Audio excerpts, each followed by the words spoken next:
Ontem ocorreram manifestações pró-Bolsonaro por todo o Brasil. Havia um grande receio em relação ao que ocorreria ontem.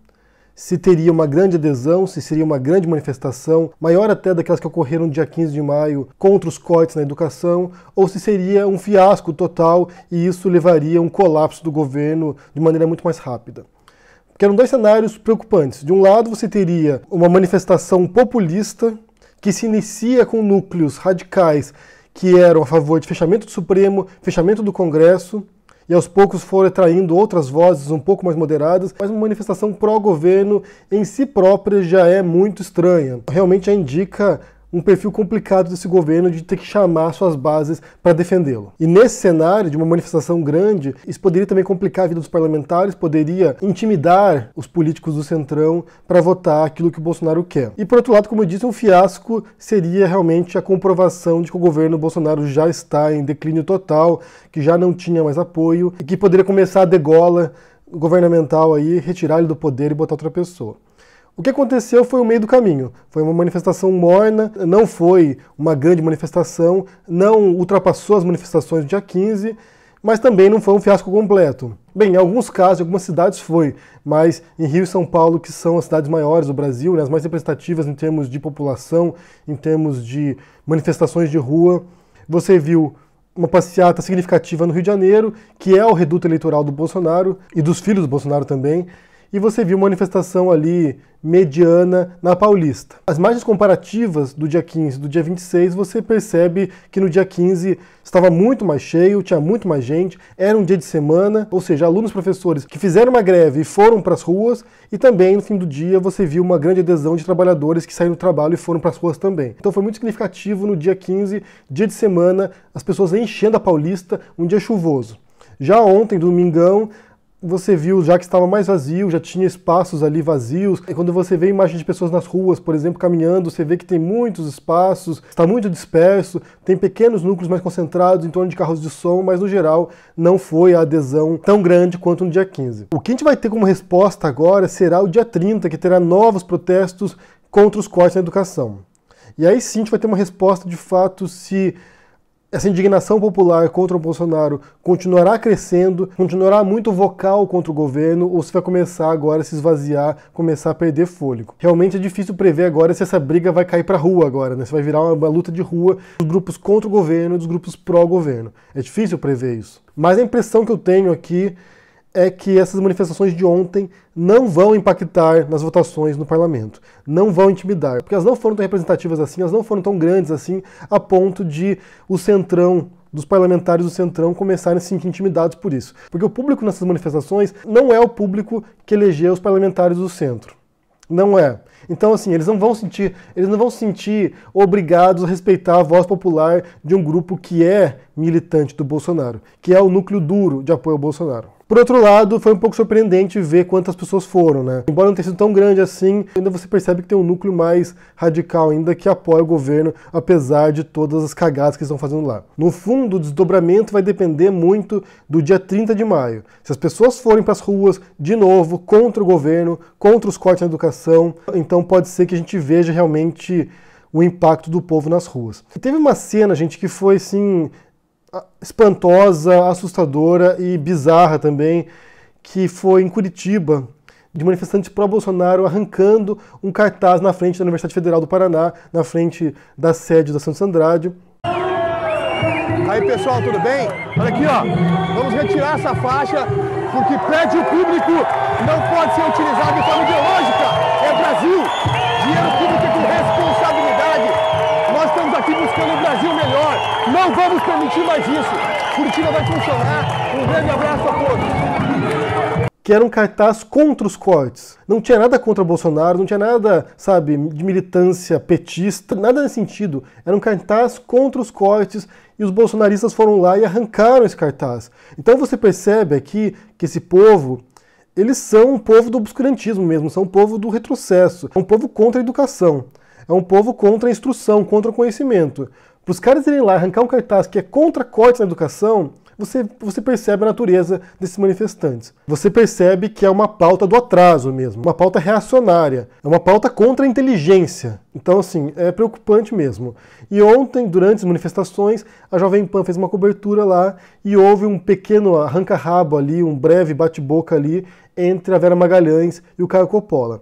E esse ponto aqui é importante, porque agora a gente vai ver como essa pauta reacionária está infiltrada no Jovem Pan de maneira muito clara e muito evidente agora. Eu vou pôr para vocês esse trechinho aqui para vocês ouvirem aqui o que aconteceu. A gente vai para as ruas, a gente vai para as ruas para a reforma. Então aliás, a gente vai fazer plebiscito permanente, a gente vai votar por plebiscito, olha o ineditismo disso, Vera. A gente colocou, sei lá, centenas de milhares de pessoas na rua. Quem? Você participou da Coca, mas você está se colocando como... Mas, Caio, ou você é jornalista, ou você eu não sou jornalista, eu sou comentarista. Não, e acima de tudo eu sou um patriota, mas eu estou chamando a atenção pelo ineditismo que é você ter as pessoas nas ruas pelas reformas. Então qual foi o bate-boca? A Vera Magalhães estava defendendo que não tem como pressionar o governo com essas manifestações de rua, que não é assim que se faz, que a democracia no Brasil não é plebiscitária, você não fica votando sim ou não para a reforma da Previdência, sim ou não para pacote anticrime. E o Caio Coppola diz o seguinte: olha o ineditismo disso. Nós colocamos milhares de pessoas na rua. E a Vera Magalhães se surpreende.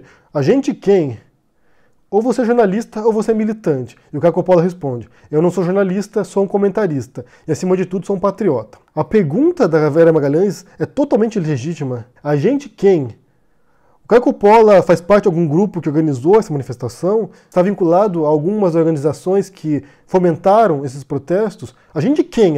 Realmente é uma pergunta totalmente genuína. A gente quem?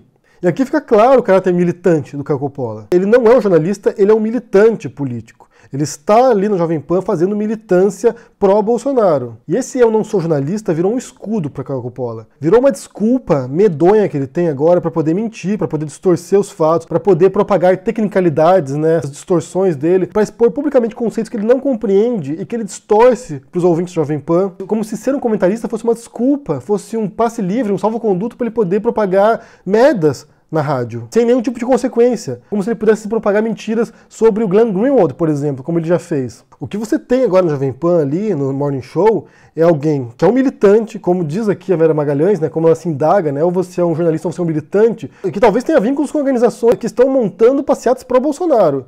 Porque essa pergunta dela é totalmente legítima, como disse. A gente quem?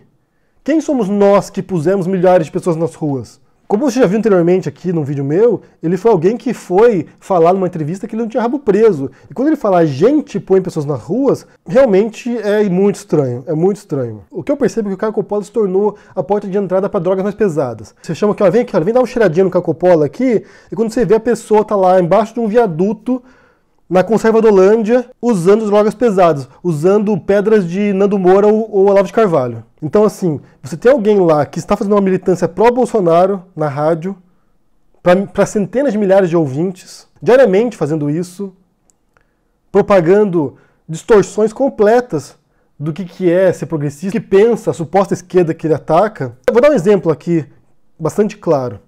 Quando o Bolsonaro compartilhou no Carnaval a cena do Golden Shower, que muitos juristas entenderam que aquilo ali era uma quebra de decoro que poderia levar ao impeachment do Bolsonaro. Pagar uma cena de atos explícitos no Twitter dele, para milhões de seguidores dele. Que isso poderia levar ao impeachment do Bolsonaro. O Caio Coppola, em vez de repudiar isso veementemente, em vez de condenar essa propagação do Bolsonaro, ele usou esse evento para atacar a esquerda. Então, assim, ele é alguém que tem feito militância pró-Bolsonaro, sim, no Morning Show. A gente percebe isso. Percebe isso claramente. Eu nunca vi nenhum momento no qual ele pega alguns dos erros crassos do Bolsonaro enquanto governante, que são vários, são inúmeros. 5 meses de governo você tem aqui um rol total de erros completos do Bolsonaro, de incapacidade, de ingerência, de ineficácia. Se ele não consegue governar agora, por exemplo, não é porque o parlamento está meramente obstruindo o Bolsonaro, é porque ele não sabe fazer articulação política. Alguém que não sabe governar, que não compreende o papel dos outros poderes. Essa passeata para o Bolsonaro é uma passeata para defender um governo ineficaz e incompetente. E aqui quando o Caio Coppola diz nós colocamos milhares de pessoas na rua, é para defender um governo ineficaz e incompetente. É para passar pano para um governo ineficaz e incompetente. Eles estão atacando os parlamentares que estão servindo de freio para um governo caótico. E não apenas como freio, eles estão agora levando adiante pautas que o governo não consegue articular também. Se a reforma da Previdência, por exemplo, que eles consideram que é importante passar, não é por causa do Bolsonaro não, é por causa do Centrão que está articulando isso. A despeito da oposição, a despeito de quem discorda disso, se ainda tem alguma coisa que avança na política brasileira, e não no sentido de avanço como progresso, mas no sentido de avanço enquanto seguir adiante certas pautas, é a despeito do Bolsonaro. É apesar do Bolsonaro. E, ao meu ver, essas passeatas de ontem vão contribuir negativamente para o governo também. Porque já ajudou a queimar pontes com o parlamento. Isso pode irritar agora o Rodrigo Maia, pode irritar o Centrão. E agora eles podem simplesmente lavar a mão e falar assim, olha, tudo bem, vocês querem comprar essa briga com a gente? Vamos nessa. Porque ela não foi grande o suficiente para intimidar essas pessoas. Então, para concluir, aqui a gente tem 3 pontos importantes. Primeiro, que ontem não foi um fiasco nem foi um sucesso, foi meia boca. Então, de maneira prática, não vai influenciar muito positivamente para o governo Bolsonaro, não. Talvez influencie negativamente em relação aos parlamentares do Centrão e ao Rodrigo Maia. Pode piorar a situação do Bolsonaro isso. O segundo ponto é que a resposta pode ser dada no dia 30 de maio, com as novas manifestações contra os cortes na educação. Aí sim a gente vai ver se realmente essa briga vai cair para a rua de fato, se ela vai se acentuar, se a população indignada contra o Bolsonaro vai realmente se fazer ouvir de novo, se realmente vai poder fazer em peso manifestações nas ruas e mostrar quem de fato é a maioria nesse Brasil.